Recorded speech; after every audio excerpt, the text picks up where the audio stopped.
Hello, everybody. Welcome to the Faith Focus Weekly Discipleship Podcast. My name is Kevin Rognus, and I'm the Discipleship Director here at Faith Covenant Church.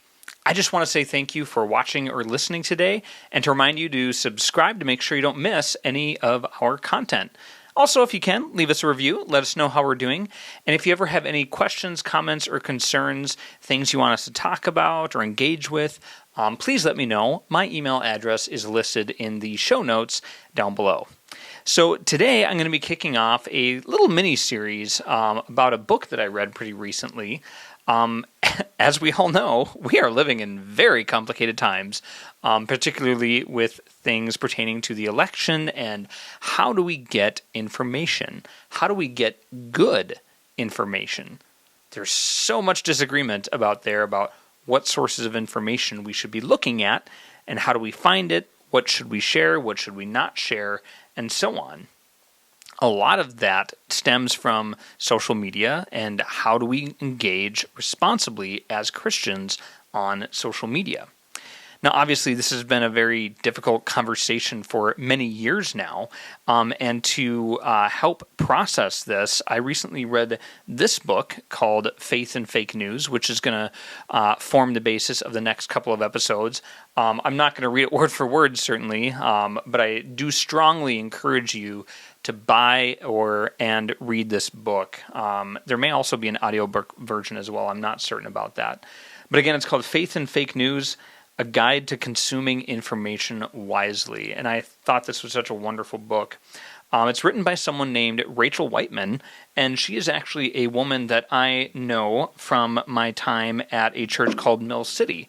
I did my internship there from 2019 until 2021, and while I was at Mill City, Rachel Whiteman, who is a research librarian at Concordia University St. Paul, she also attends and still attends Mill City Church, and she conducted this class called Faith and Fake News. And during this class, it really focused on how are we getting our information? How are we vetting it to make sure it's accurate? How are we assessing information?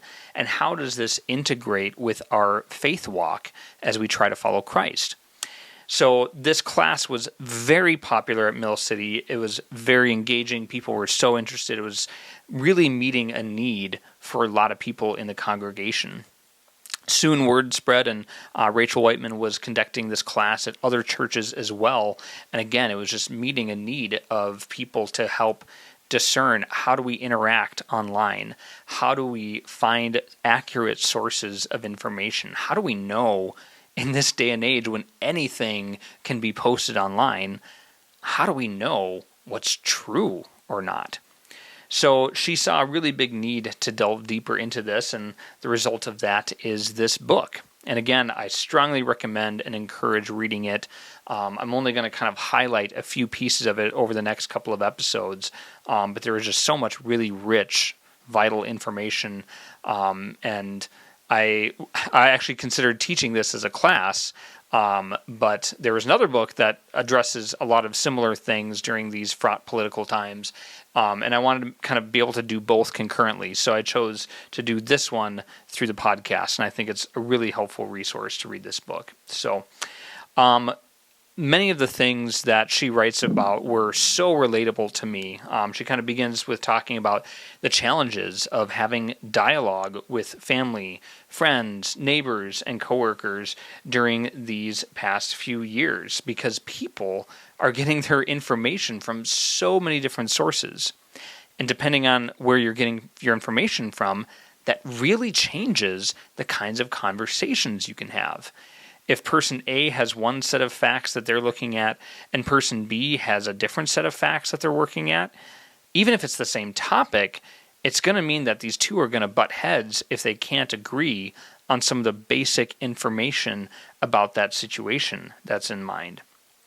And I'm sure you have numerous examples of that in your own lives. Think about the 2016 election between Donald Trump and Hillary Clinton. Lots of people had differing opinions, in part because they were looking at different sources of information. That continued into 2020 and that election, and even the aftermath of that election. depending on what information you were consuming and where you were getting it from, that changed the very character of relationships between different people. And that's continuing now in the 2024 election. These sources of information are shaping the relationships that we can have with people because the information we consume shapes us. We are deeply shaped by the information that we take in, no matter what the context is or what the subject matter is. Information shapes us vitally. You can also consider the pandemic. The conversations that you had with people varied wildly depending on where you're getting your information about masks, about vaccines, about social distancing, about quarantine procedures. Those were very difficult conversations for so many people to navigate because they were getting their information from very different places.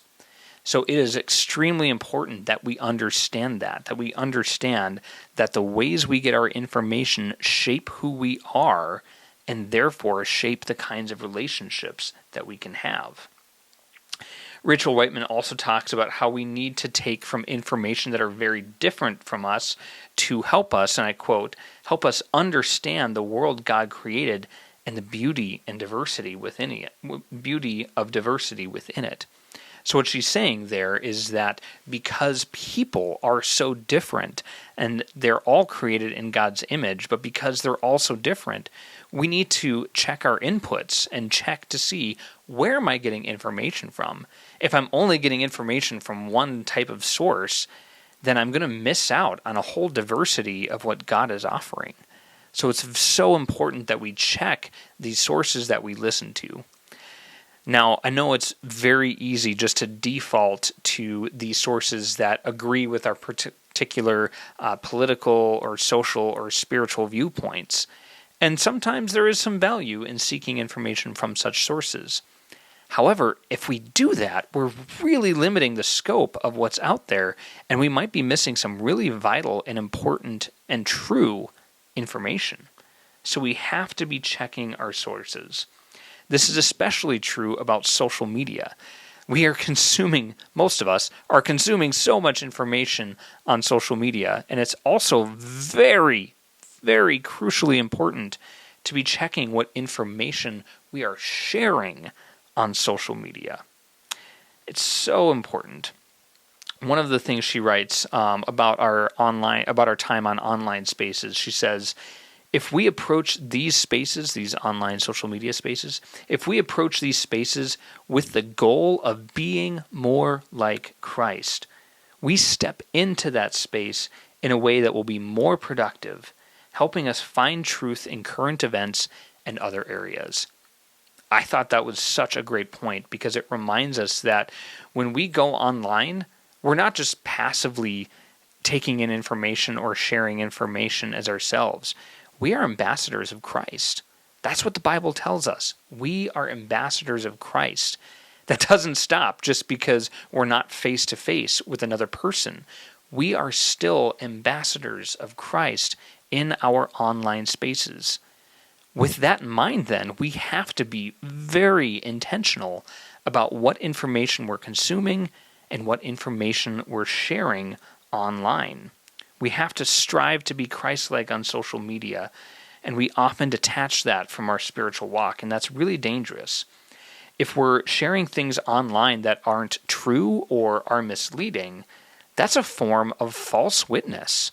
And Jesus is very clear that we are not to be bearing false witness. That's true throughout the entirety of Scripture. It's also, in many ways, a form of gossip. When we're sharing information that we're not sure is true, that's essentially gossip, and we can end up lying. I'm sure many of us have played that classic telephone game where one person on one end of the room, they start and they whisper a message in someone's ear, and then the next person whispers that, and you whisper it on, and you only get one chance to get it right. And by the end, oftentimes the message is very different than what started. Social media often works that way. We think that because it's not whispered in someone's ear that we're getting it right when we relay information. But that's not always the case. There is so much false information out there. With that, I want to make an important distinction between two kinds of false information that Rachel Whiteman points out and defines. So she looks at the difference between misinformation and disinformation. So misinformation and disinformation. Misinformation, she writes, is information that's out of context or incorrect or both. So this is information that's wrong, but not necessarily intentionally wrong. So it's information that's maybe being taken out of context, or it's maybe incorrect. Like a person accidentally stated, oh, this many people died in the recent flooding in North Carolina, but really the number was different. Honest mistakes do happen, but we need to be aware of that, and we need to check our sources before we share information sometimes. So again, misinformation is stuff that's either incorrect, out of context, or a combination of those two things. Misinformation is unintentional. Disinformation, on the other hand, disinformation is false information, but intentionally so. Disinformation is intended to create a lie to deceive people. Disinformation is created with the intention of having people believe something that is not true. And I'm sure many of us have seen numerous examples of both of those things.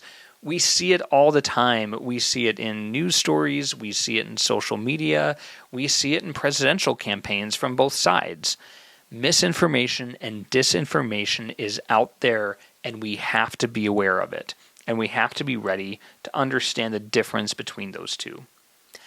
Either way, whether you're dealing with misinformation or disinformation, sharing either of these things, whether you intend to or not, is not a part of Jesus' truth-telling kingdom. That's what she writes. Misinformation and disinformation isn't a part of Jesus' truth-telling kingdom. That's what Jesus is here to help establish, is a kingdom of truth. And when we share things that are wrong, that are inaccurate, whether we intend to or not, we are not participating in Jesus' truth-telling kingdom. So with all of that as kind of some background, I do want to share some other things about the information landscape that we need to be aware of. So one of the first things that we need to understand is something called the algorithm. Now, many of you have probably heard this word. You maybe haven't really delved into what does this word actually mean? What is it really from? And basically, algorithm is a big word to know or understand, and this is what the Merriam-Webster Dictionary says. An algorithm is a process or set of rules to be followed in calculations or other problem-solving operations, especially by a computer. So an algorithm is just a set of rules that says, okay, if you put in these inputs, this is the end result. So computer programming behind things like Google, Facebook, Instagram, Twitter, well, now known as X, any of those social media networks, they are all run by algorithms. Algorithms are these rules that are kind of running behind the scenes in the computer programming that spit out the information when we search for something online or when we're scrolling through social media. So the algorithms, the way they work is they're kind of fueled by our data and our online behaviors. So when I'm online or I'm on a social media app like Instagram, it's collecting the data about how much time do I spend looking at this article or that article? How much of that video did I want? Is there a trend to the kind of videos I watch on Instagram? So on Instagram, I'm a runner, and so I look at a lot of things about running and jokes about running and funny things about running. And so as I do more of that, Instagram keeps showing me more and more and more things about running. That's because the algorithm behind Instagram looked at the data that I gave it and said, oh, Kevin watches this video longer. He doesn't scroll past this one. Let's show him more of the same thing. It also works the same way with political content. It'll maybe look at, or not even necessarily political content, but also news content. it'll say, oh, okay, Kevin's interested in these kinds of news stories. Let's show him more stories about that. Or Kevin most frequently clicks on stories about this particular candidate or that particular candidate. So let's show him more of those things. That's how the algorithm works. That's how we see what we see, not just on social media, but also when we do our searches on Google or whichever search engine that you use. So basically, these algorithms are predicting what it thinks we want to click on. Not what is the best information, but rather what it thinks we are interested and will engage with. Often this means that it's just showing us what we think will make us angry. Think about that for a minute. Our devices are literally intentionally choosing sources for us that will make us angry. Why? Because we click on those, and that is what generates money for these companies. That's their entire profit model. And we need to know that so we can understand and engage these things in responsible ways. These companies generate their money by what we click on and what is advertised to us, especially if we click on advertisements within the things that we're reading. So, computers will just show us what it thinks we want to see, not necessarily what we should see or what is true. So, part of what that creates is something called the filter bubble. Now, the filter bubble is just kind of this bubble you live in that you have filtered based on the data that you have created. There's spaces created by the algorithms where we don't all see the same information. This is also sometimes known as an echo chamber, where you're just off over here only seeing information that agrees with you. So filter bubbles, what happens with those is the algorithm looks at my years of being online and says, okay, I think Kevin is going to want to read these things. If Kevin does a Google search for one of the presidential candidates, here are the things that we think Kevin is most likely to click on. If somebody else does the same search in Google, they'll probably see some of the same things, but it'll actually give them a different list of sources depending on what that person has been spending their time online with. So two people can put the same exact prompt into Google and get completely different pieces of information as a result. Those are our filter bubbles, and that is part of why this whole thing is so complicated. We are finding different information because our computers are feeding us different information. It's so important for us to understand that. Just that knowledge alone of filter bubbles, that helps me understand, why are these other people in my life getting such different information? Well, for years, their computers or their phones has been tracking their behaviors and feeding them different information. Knowing that helps me have more grace because it helps me understand why people are operating from such different sets of information. So the algorithm is not distinguishing between truth, misinformation, or disinformation. The algorithm doesn't care what's true or not. The algorithm is just showing you what it thinks you will click on. That's pretty much the extent of it. So your political bias, whether you're right or left or center or something else, your political bias is shaping the algorithm that is feeding you information. It's shaping the filter bubble that you are a part of. Another thing to be very aware of is free information. We love free things, right? Life is expensive, inflation's going up. We like free things. And there's a lot of free information online. And a good amount of it is solid journalism that can be vetted in a variety of different ways. However, free information still has a price. There still needs to be a way to pay for that. So on some level, if something is free, you might be the product. Your data might be collected in a way that you're not necessarily aware of, or perhaps it's advertising revenue. So between your data being sold off or advertising revenue, those things may have an influence on the information that's being presented. So if it's free, you have to wonder, who's supporting this? How is this being financed? And does that in some way taint the quality of the information that I'm receiving?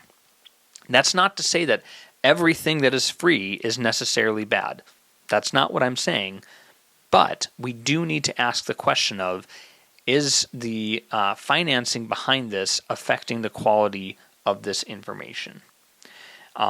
So that's something to consider. It may be worth paying for certain subscriptions to various journalistic sources.